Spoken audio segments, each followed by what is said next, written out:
We'll understand. Dear students, welcome to the mathematical methods in economics. In this class, we'll try to understand what is mathematical methods in economics.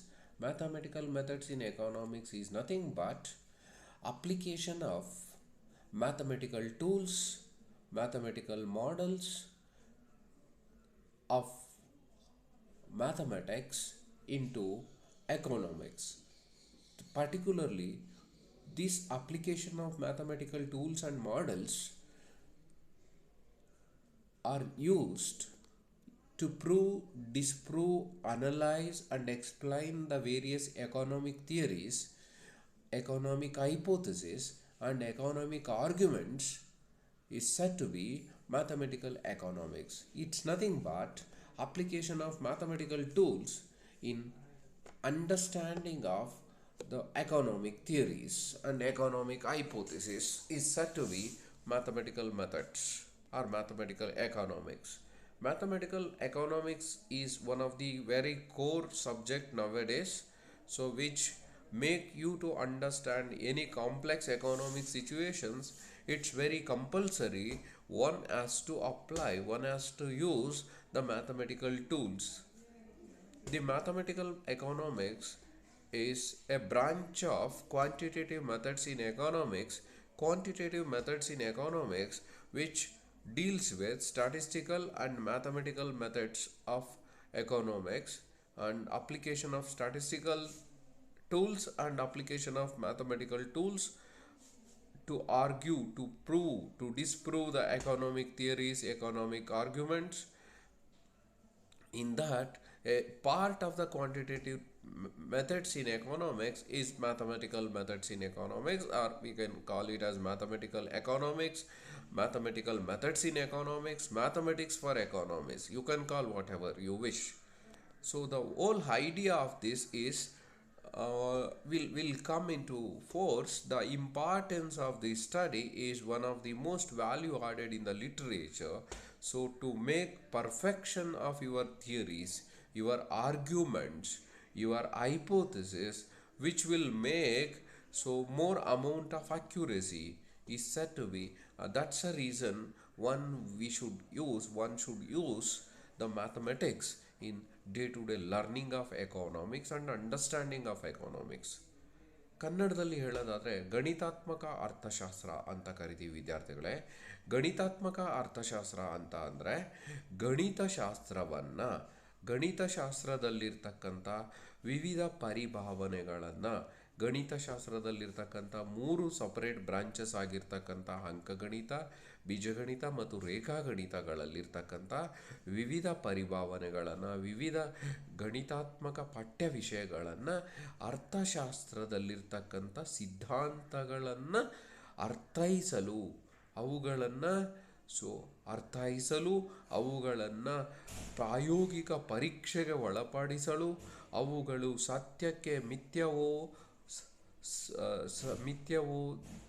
ಅಲ್ಲವೋ ಎಂದು ಪ್ರಾಯೋಗಿಕವಾಗಿ ಪರೀಕ್ಷೆಗೆ ಒಳಪಡಿಸಲು ಗಣಿತಶಾಸ್ತ್ರವನ್ನು ನಾವು ಅರ್ಥಶಾಸ್ತ್ರದ ಸಿದ್ಧಾಂತಗಳಲ್ಲಿ ಅರ್ಥಶಾಸ್ತ್ರವನ್ನು ಅರ್ಥೈಸುವುದಕ್ಕೆ ಬಳಸ್ಕೊಳ್ಳೋದನ್ನು ನಾವು ಇಲ್ಲಿ ಗಣಿತಾತ್ಮಕ ಅರ್ಥಶಾಸ್ತ್ರ ಅಂತ ಕರಿತೀವಿ. ಬಹುಮುಖ್ಯವಾಗಿ ಅರ್ಥಶಾಸ್ತ್ರದಲ್ಲಿರ್ತಕ್ಕಂಥ ಸಿದ್ಧಾಂತಗಳಿರಲಿ, ಅರ್ಥಶಾಸ್ತ್ರದಲ್ಲಿರ್ತಕ್ಕಂಥ ವಿವಿಧ ಪರಿಭಾವನೆಗಳಿರಲಿ, ಅರ್ಥಶಾಸ್ತ್ರದಲ್ಲಿರ್ತಕ್ಕಂಥ ವಿವಿಧ ಆರ್ಗ್ಯುಮೆಂಟ್ಸ್ ಅಥವಾ ಊಹೆಗಳು ಅಂತ ಏನು ಕರಿತೀವಿ, ವಾದಗಳು ಮತ್ತು ಊಹೆಗಳನ್ನು ನಾವು ಪ್ರಾಯೋಗಿಕ ಪರೀಕ್ಷೆಗೆ ಒಳಪಡಿಸಬೇಕು ಅಂತ ಅಂದರೆ ನಮಗೆ ಸತ್ಯವಾದದ್ದು, ಒಬ್ಬ ವ್ಯಕ್ತಿಗೆ ಸತ್ಯವಾದದ್ದು ಜಗತ್ತಿಗೆ ಸತ್ಯವಿದೆಯೋ ಇಲ್ಲವೋ ಎಂದು ತಿಳಿಯಬೇಕಾದಲ್ಲಿ ಮತ್ತು ಯೂನಿವರ್ಸಲೈಸ್ ಮಾಡಬೇಕು. ನಾವು ಪತ್ತೆ ಹಚ್ಚಿದ ಸತ್ಯಗಳು ಎಲ್ಲರಿಗೂ ಅನ್ವಯಿಸುತ್ತವೆ ಎಂದು ವಿವರಿಸಲು ಮತ್ತು ಅವುಗಳ ಸತ್ಯಾಮಿತ್ಯತೆಯನ್ನು ತಿಳಿಯಲು ಗಣಿತಶಾಸ್ತ್ರದಲ್ಲಿರ್ತಕ್ಕಂಥ ಎಲ್ಲ ಪರಿಭಾವನೆಗಳನ್ನು, ಅದರಲ್ಲೂ ಬಹುಮುಖ್ಯವಾಗಿ ಅಂಕಗಣಿತದ್ದು, ರೇಖಾಗಣಿತದ್ದು, ಬೀಜಗಣಿತದ್ದು 3 ಪರಿಭಾವನೆಗಳನ್ನು ನಾವು ಏನು ಮಾಡ್ತೀವಿ, ಅರ್ಥ ಮಾಡಿಕೊಂಡು ಅವುಗಳನ್ನು ಅರ್ಥಶಾಸ್ತ್ರದಲ್ಲಿ ಹೇಗೆ ಬಳಸ್ಕೊತೀವಿ ಅಂತಕ್ಕಂಥದ್ದನ್ನು ತಿಳ್ಕೊತೀವಿ. ಇದರ ಮುಖ್ಯ ಉದ್ದೇಶಗಳು ಏನಂತ ಅಂದರೆ ವಿದ್ಯಾರ್ಥಿಗಳೇ, so why one has to study mathematical tools in economics or importance of mathematical methods in economics, ಯಾವ ಉದ್ದೇಶಕ್ಕಾಗಿ ಗಣಿತಾತ್ಮಕ ಅರ್ಥಶಾಸ್ತ್ರವನ್ನು ನಾವು ಕಲ್ತ್ಕೋಬೇಕು ಅಂತ ಅಂದರೆ, ಸೊ ಈ ಪ್ರತಿಯೊಂದು ಅಧ್ಯಯನ ವಿಷಯ ಅದು ಅರ್ಥಶಾಸ್ತ್ರವಿರಲಿ ಮತ್ತು ಯಾವುದೇ ವಸ್ತು ವಿಷಯವಿರಲಿ ಅವುಗಳ ನಿಖರತೆಯನ್ನು ಹೆಚ್ಚಿಸುವ ಸಲುವಾಗಿ subject accuracy, so to increase the accuracy of the subject or the concept, ಯಾವುದೇ ಒಂದು ವಿಷಯವಿರಲಿ ಆ ವಿಷಯದಲ್ಲಿ ಬರುವಂತಹ ಒಂದು ಪರಿಭಾವನೆ ಇರಲಿ ಅಥವಾ ಒಂದು ಒಂದು ಕಾನ್ಸೆಪ್ಟ್ ಇರಲಿ, ಅಂತಹ ಕಾನ್ಸೆಪ್ಟನ್ನು ನಾವು ಹೆಚ್ಚು ಹೆಚ್ಚು ಸತ್ಯಾಂಶಗಳಿಂದ ಕೂಡಿದೆ ಮತ್ತು ಯಾವುದೇ ನ್ಯೂನ್ಯತೆಗಳಿಂದ ಕೂಡಿಲ್ಲ, ನ್ಯೂನ್ಯತಾರಹಿತ ಪ್ರಾಯೋಗಿಕ ಪರಿಕಲ್ಪನೆಯನ್ನು ಅಥವಾ ಹೆಚ್ಚು ಸತ್ಯಾಸತ್ಯತೆಯನ್ನು ಹೆಚ್ಚು ಆಗಿ ಮತ್ತು ನಾವು ಏನು ಹೇಳ್ತಾ ಇದ್ದೀವಿ ಅದು ಸಾಕಷ್ಟು ಶುದ್ಧತೆಯಿಂದ ಕೂಡಿದೆ ಅಥವಾ ಹೆಚ್ಚು ನ್ಯೂನ್ಯತಾರಹಿತವಾಗಿದೆ, ನ್ಯೂನ್ಯತೆಗಳಿಂದ ಮುಕ್ತವಾಗಿದೆ ಅಥವಾ ಹೆಚ್ಚು ಪ್ರಾಯೋಗಿಕವಾಗಿದೆ ಅಂತ ನಾವು ಎಕ್ಸ್ಪ್ಲೇನ್ ಮಾಡಬೇಕು ಅಂತ ಅಂದರೆ ಆಗ ನಮಗೆ ಸಹಾಯ ಬೇಕಾಗುತ್ತೆ. ಅದು ಗಣಿತಾತ್ಮಕ ಅರ್ಥಶಾಸ್ತ್ರದ ಸಹಾಯ ತುಂಬ ಮಹತ್ವದ್ದಾಗಿರುತ್ತೆ. ಮತ್ತು ಎರಡನೇದಾಗಿ, ಹಾಗಾಗಿ to increase the accuracy of the subject, everybody want to be more accurate. So ಯಾವಾಗ ಅಕ್ಯುರೆಸಿ ಲೆವೆಲ್ ಅಥವಾ ಆಕ್ಚುಯಾಲಿಟಿ ಅಥವಾ ಫ್ರೀ ಫ್ರಮ್ ಮಿಸ್ಟೇಕ್ಸ್ ಅಂತ ಕರಿತೀವಿ, accuracy is nothing but free from mistakes, ಅಂತಹ ಫ್ರೀ ಫ್ರಮ್ ಮಿಸ್ಟೇಕ್ಸನ್ನು ನಾವು ಮಾಡಬೇಕು ಅಂತ ಅಂದರೆ so one should use a mathematics. ಹಾಗೆ ಪ್ಯೂರ್ ಸೈನ್ಸಸ್ ಆಗಿರ್ತಕ್ಕಂಥ ಫಿಸಿಕ್ಸ್ ಇರಲಿ, ಕೆಮಿಸ್ಟ್ರಿ ಇರಲಿ, ಬೇರೆ ಬೇರೆ ಸೈನ್ಸಸ್ ಬಯಾಲಜಿ ಇರಲಿ, ಇವರು ಎಲ್ಲರೂ ಸಹ ತಮ್ಮದೇ ಆಗಿರ್ತಕ್ಕಂಥ ಲೆವೆಲಲ್ಲಿ ಮ್ಯಾಥಮೆಟಿಕ್ಸನ್ನು ಬಳಸ್ಕೊತಾರೆ. ಅದೇ ರೀತಿ economics is A subject which deals with lot of human economic activity which are very very complex in nature. ಅಂತಹ ಸಿದ್ಧಾಂತಗಳನ್ನು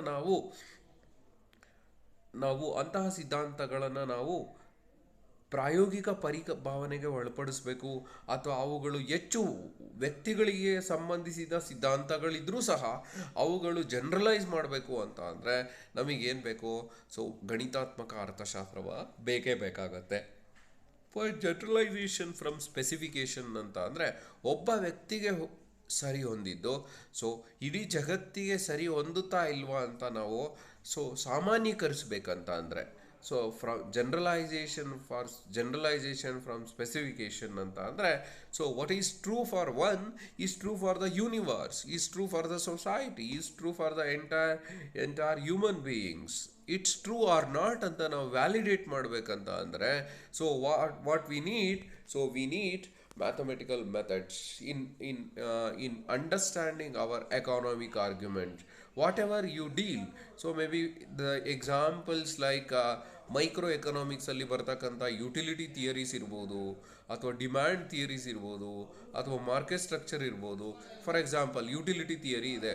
ಸೊ ಒಬ್ಬ ವ್ಯಕ್ತಿ ನಿರಂತರವಾಗಿ ಒಂದು ಹಣ್ಣನ್ನು ಸೇವಿಸ್ತಾ ಹೋದಂತೆಲ್ಲ ಅವನಿಗೇನಾಗುತ್ತೆ, ಅವನ ತುಷ್ಟಿಗುಣ ಕಡಿಮೆ ಆಗ್ತಾ ಹೋಗುತ್ತೆ ಅಂತ ಹೇಳ್ತೀವಿ, ಇಳಿಮುಖ ಸೀಮಾಂತ ತುಷ್ಟಿಗುಣ. ಇಟ್ಸ್ ಟ್ರೂ ಆರ್ ರಾಂಗ್ ಅಂತ ಅಂದರೆ ನಾವು ಸೊ ಇಟ್ಸ್ ಟ್ರೂ ಅಂತ ಹೇಳಬೇಕು ಅಂತ ಅಂದರೆ dear students, so we have to cross check it.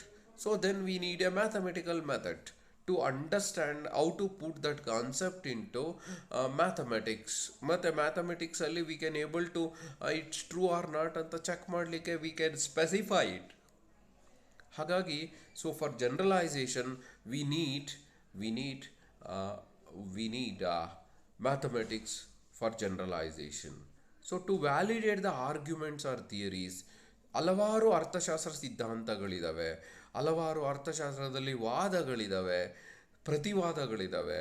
ಇಂತಹ ವಾದಗಳನ್ನು ಅಥವಾ ಪ್ರತಿವಾದಗಳನ್ನು, ಸಿದ್ಧಾಂತಗಳನ್ನು ಸೊ ನಾವು ತುಂಬ ಅವು ಕರಾರುವಕ್ಕಾಗಿದ್ದಾವೋ ಇಲ್ವೋ ಅಂತ ನಾವು ಪರೀಕ್ಷೆ ಮಾಡಬೇಕು ಅಂತ ಅಂದರೆ so we need mathematical tools.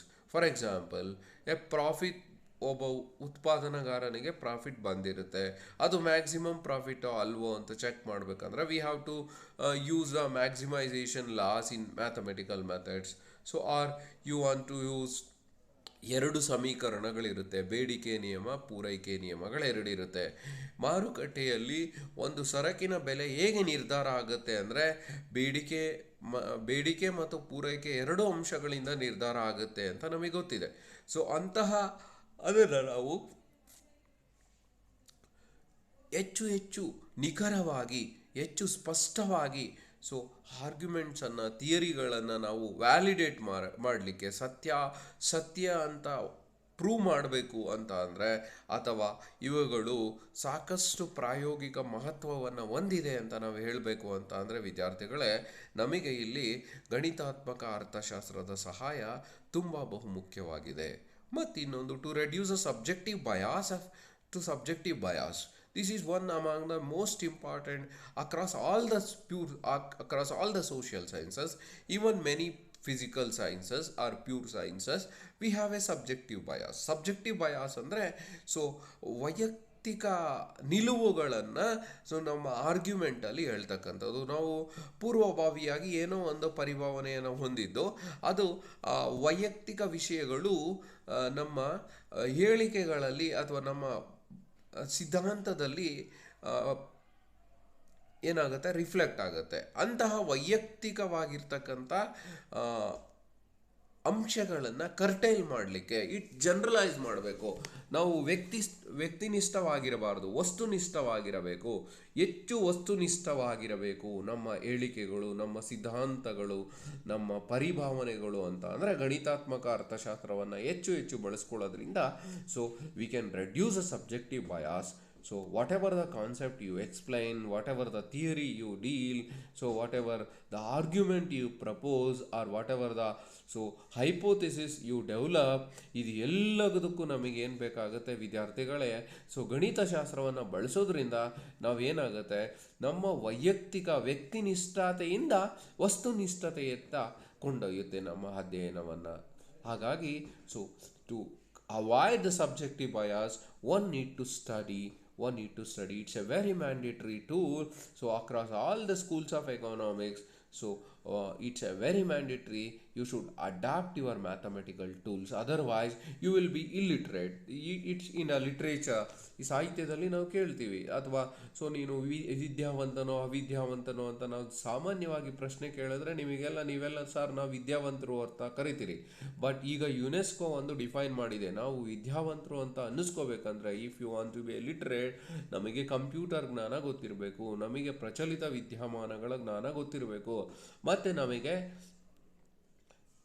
ದಿನನಿತ್ಯದ ಮತ್ತು ಈ ಎರಡೂ ಅಂಶಗಳು ಗೊತ್ತಿದ್ರೆ ಮಾತ್ರ, ಮತ್ತು ಇಂಗ್ಲೀಷ್ ಜ್ಞಾನ ಗೊತ್ತಿರಬೇಕು ಅಂತ ಹೇಳುತ್ತೆ. ಹಾಗೆಯೇ ನಾವು ಅರ್ಥಶಾಸ್ತ್ರದಲ್ಲಿ ಸಾಕ್ಷರರು ಅಂತ ಹೇಳಿಸ್ಕೋಬೇಕು ಅಂತ ಅಂದರೆ ವಿದ್ಯಾರ್ಥಿಗಳೇ, ಸೊ ಬಹುಮುಖ್ಯವಾಗಿ ಅರ್ಥಶಾಸ್ತ್ರದಲ್ಲಿರ್ತಕ್ಕಂಥ ಹೆಚ್ಚು ಹೆಚ್ಚು ಸಾಹಿತ್ಯ, ಸಿದ್ಧಾಂತಗಳು ಎಲ್ಲವೂ ಸಹ ಗಣಿತಾತ್ಮಕವಾಗಿ ಸಂರಚಿಸಲ್ಪಟ್ಟಿವೆ. ಹಾಗಾಗಿ ನಾವು ಅಂತಹ ಸಿದ್ಧಾಂತಗಳನ್ನು ನಾವು ತಿಳ್ಕೋಬೇಕು ಅಂತ ಅಂದರೆ ನಮಗೆ ಗಣಿತಾತ್ಮಕ ಅರ್ಥಶಾಸ್ತ್ರದ ಅವಶ್ಯಕತೆ ತುಂಬ ಇದೆ. ಗಣಿತಶಾಸ್ತ್ರದ ಅರಿವಿಲ್ಲದೆ ಒಬ್ಬ ಅರ್ಥಶಾಸ್ತ್ರಜ್ಞ ಏನಾಗ್ತಾನೆ, ಅವಿದ್ಯಾವಂತನೆಂದರೆ ಇದು ತಪ್ಪಲ್ಲ ಅಂತ ನನ್ನ ಪರಿಭಾವನೆ. So it's not possible to understand the core theories of economics until and unless one as a mathematical understandings of the theories, because all theories which are developed latest or in a recent days are backed or supported by mathematical tools. If I don't understand the mathematical tools, it is very difficult for you all to understand the economic theories itself. That means if you don't understand any economic theory, you will be called as illiterate. ನಾನು ಅರ್ಥ ಮಾಡ್ಕೊತಿಲ್ಲ ಅಂತಂದರೆ ನನ್ನನ್ನು ಅವಿದ್ಯಾವಂತ ಅಂತ ಕರಿಬೋದಲ್ವ. ಅದೇ ಉದ್ದೇಶಕ್ಕಾಗಿ it's make a perfect understanding of theories also. So one need to understand the mathematical methods and to explain the complex economic situations. Dear students, I hope you all understand. So economic theories are very complex in nature. Very complex ಅಂದರೆ ಹೆಚ್ಚು ಸಂಕೀರ್ಣವಾಗಿರ್ತಕ್ಕಂಥ ಸಿದ್ಧಾಂತಗಳು. ಒಬ್ಬ ವ್ಯಕ್ತಿಯ ಅನುಭೋಗದಲ್ಲಿ, ಒಂದು ಸರಕಿನ ನಿರಂತರ ಅನುಭೋಗದಿಂದ ಆ ವ್ಯಕ್ತಿಗೆ ಏನಾಗುತ್ತೆ ಅಂತಕ್ಕಂಥದ್ದು ವ್ಯಕ್ತಿಯ ವಿಷಯ. ಅಥವಾ ಇದು ಇಡೀ ಸಮಾಜದಲ್ಲಿ ಎಲ್ಲ ವ್ಯಕ್ತಿಗಳ ಮೇಲೆ ಹೇಗೆ ಪ್ರಭಾವ ಬೀರುತ್ತೆ, ಅಥವಾ ಬೆಲೆ ಹೆಚ್ಚಾದಾಗ ಇದ್ರ ಪ್ರಭಾವ ಏನು, ಗೌರ್ಮೆಂಟ್ ಲಾಕ್ಡೌನ್ ಮಾಡಿದಾಗ ಇದ್ರ ಪ್ರಭಾವ ಏನು, ಕೋವಿಡಿಂದ ಇಂಪ್ಯಾಕ್ಟ್ ಇದ್ರದ್ದು ಪ್ರಭಾವ ಏನು, ಬೆಲೆ ಹೆಚ್ಚಾದ್ರೆ ಬೇಡಿಕೆ ಯಾಕೆ ಹೆಚ್ಚಾಗ್ತಾ ಇದೆ, ಇಂತಹ ಕಾಂಪ್ಲೆಕ್ಸ್ ಸಿಚುವೇಶನ್ಸನ್ನು ನಾವು ತಿಳ್ಕೋಬೇಕು ಅಂತ ಅಂದರೆ ಸೊ ಇದು ಮ್ಯಾಥಮೆಟಿಕ್ಸ್ ಇಲ್ಲದೇನೆ ತಿಳ್ಕೊಳ್ಳೋದು ಸ್ವಲ್ಪ ಕಷ್ಟ ಸಾಧ್ಯವಾಗಿದೆ.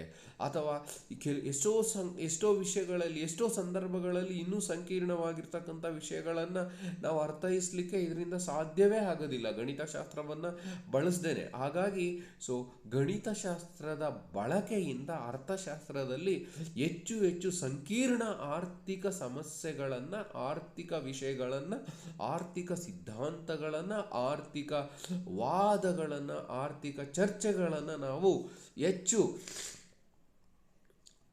ಅರ್ಥ ಮಾಡ್ಕೊಳ್ಳೋದಕ್ಕೆ ಸಾಧ್ಯ ಆಗುತ್ತೆ.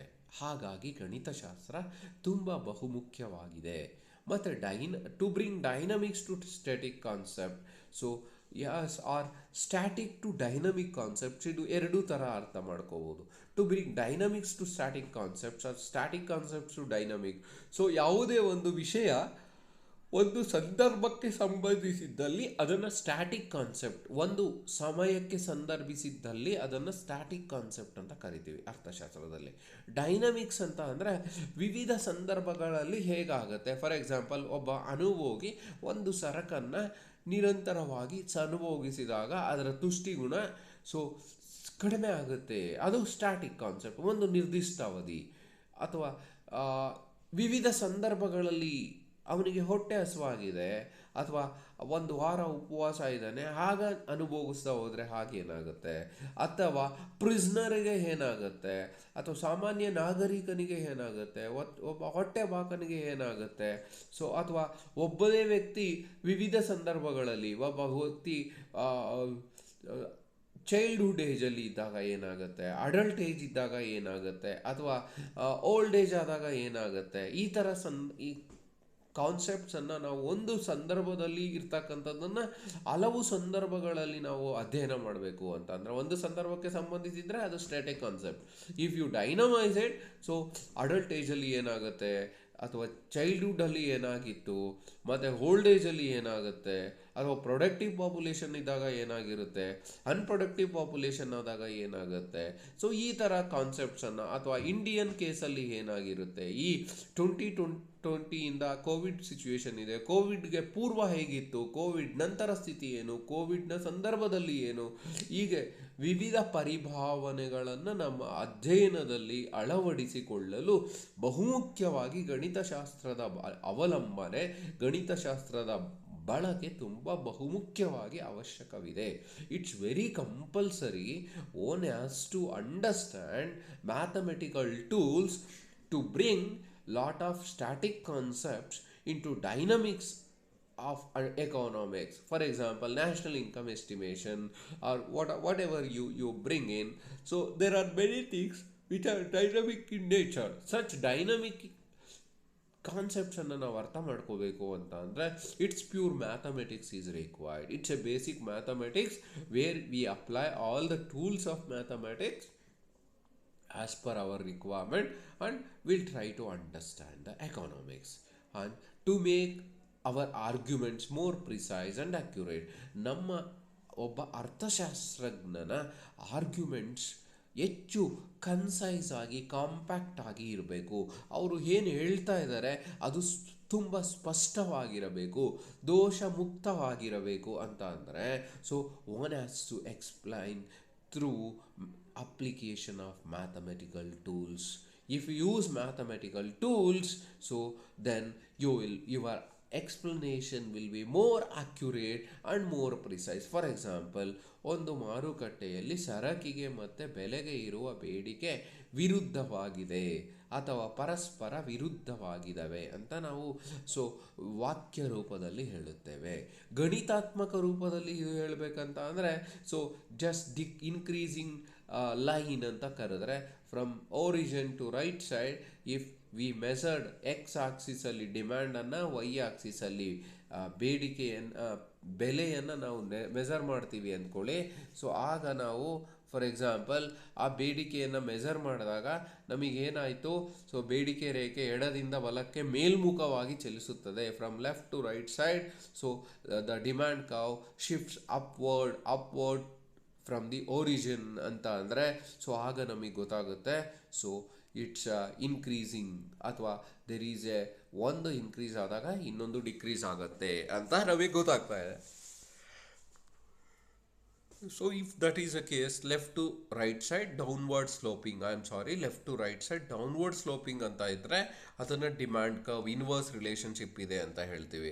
ಇನ್ case left to right side upward sloping ಇತ್ತು ಅಂತ ಅಂದರೆ that you call it as so supply curve.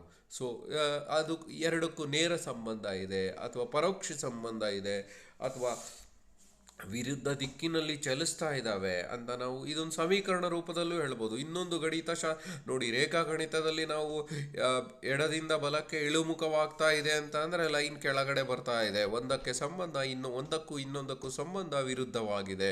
So ಮೇಲ್ಮುಖವಾಗಿ ಎರಡೂ ಚಲಿಸ್ತಾ ಇದೆ 90 ಡಿಗ್ರಿ ಒರಿಜಿನಿಂದ ಸಪ್ಲೈ ಕರ್ವ್ ಥರ ಇದೆ ಅಂದರೆ ಒಂದು ಹೆಚ್ಚಾದರೆ ಮತ್ತಿನ್ನೊಂದು ಹೆಚ್ಚಾಗ್ತದೆ ಅಂತ.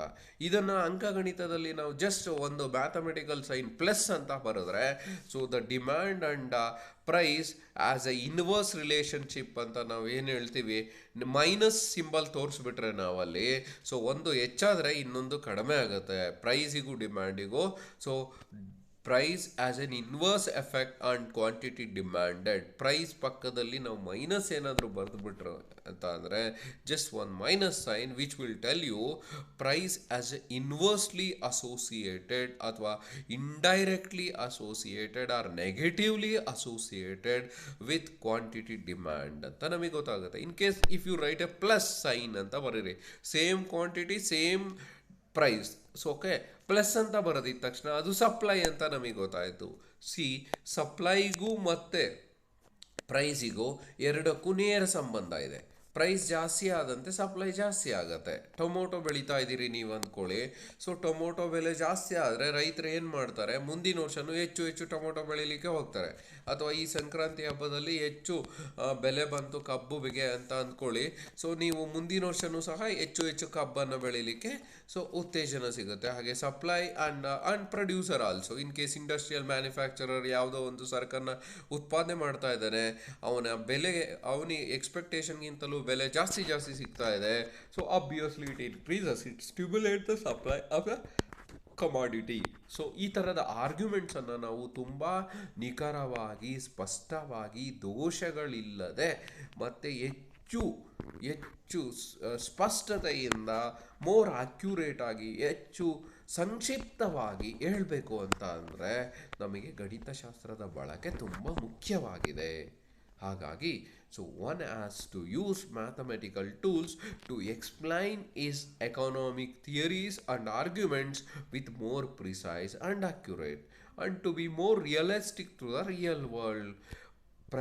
ಪ್ರಚಲಿತ ಜಾಗತಿಕ ಸಂದರ್ಭಕ್ಕೆ ನಾವು ಹೆಚ್ಚು ನಿಖರವಾಗಿ ಹೆಚ್ಚು ಸಮೀಪದಲ್ಲಿರಬೇಕು ಅಂತ ಅಂದರೆ it's very mandatory one should use mathematical methods if you are so it's possible. Mathematics is it's a magic wand ಅಂದ್ಕೊಳ್ಳಿ ಅಥವಾ ಮ್ಯಾಜಿಕ್ ಸ್ಟಿಕ್ ಅಂದ್ಕೊಳ್ಳಿ.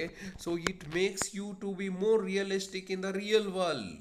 ಸೊ ಈ ಜಗತ್ತು ಏನಿದೆ, ಸೊ ನಮ್ಮ ನೈಜ ಜಗತ್ತು ಅಂತ ನಾವೇನು ಕರಿತೀವಿ, ಈ ನೈಜ ಜಗತ್ತಿನೊಟ್ಟಿಗೆ ನಾವು ಏನಾಗಬೇಕಾಗಿರುತ್ತೆ, ನಿಜ ಸ್ವರೂಪವಾಗಿರಬೇಕಾಗಿರುತ್ತೆ. ಅಥವಾ ನಾವು ಯಾವುದು ಹೆಚ್ಚು ಕಥೆಗಳಿಂದ ಅಥವಾ ಹೆಚ್ಚು ಪ್ರಾಯೋಗಿಕತೆಯಿಂದ ದೂರ ಉಳಿದಷ್ಟು ನಿಮಗೇನಾಗುತ್ತೆ, ನಿಮ್ಮ ಸಬ್ಜೆಕ್ಟ್ನ ಸ್ಕೋಪ್ ಜಾಸ್ತಿ ಆಗುತ್ತೆ. ನಮ್ಮ ಇಂಟ್ರಡಕ್ಟರಿ ಕ್ಲಾಸಲ್ಲಿ ನಾನು ನಿಮಗೆ ಪ್ರಶ್ನೆ ಕೇಳಿದಾಗ ಯಾಕಪ್ಪ MA ಎಕನಾಮಿಕ್ಸ್ ತೊಗೊಂಡಿದ್ದೀರಿ ಅಂದರೆ ಜಾಬ್ ಆಪರ್ಚುನಿಟೀಸ್ ಜಾಸ್ತಿ ಇದೆ. ಹಾಗೆಯೇ ಯಾವುದಕ್ಕೆ computer science has more job opportunities than the economics.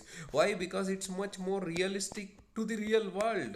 The real world requires lot of computation, lot of so networking, lot of all these IT enabled services ಗೆ demand ಇರುತ್ತಲ್ವ. ಹಾಗೇನೆ ಈಗ ನಿಮಗೂ ಅಷ್ಟೇ if you want to be more realistic to the real world, so then the job opportunities will increase. Mathematics makes you to be more realistic to the real world.